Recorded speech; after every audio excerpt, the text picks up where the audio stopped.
This is Greg reporting live. It's morning here in Switzerland, but I do have a cuckoo bird that's right around here.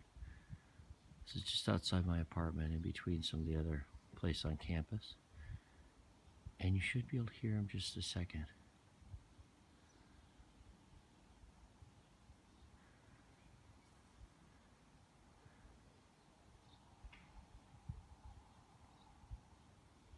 That's what all the cuckoo bird or cuckoo clocks are made from. It's the sound of a cuckoo bird.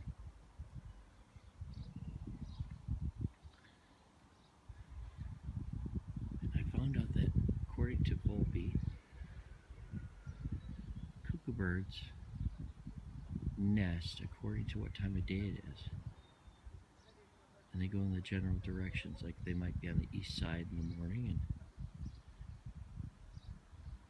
and then they might switch over to the north, then to the east and the south, depending on what time of day it is.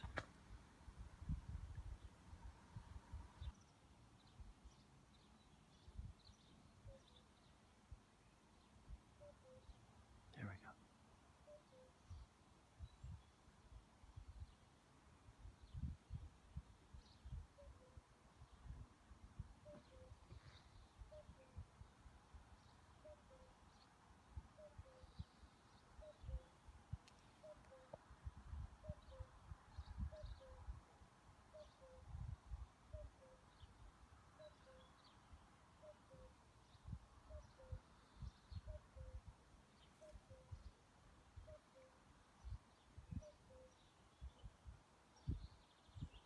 Greg Lamorne reporting live with the cuckoo bird in Switzerland.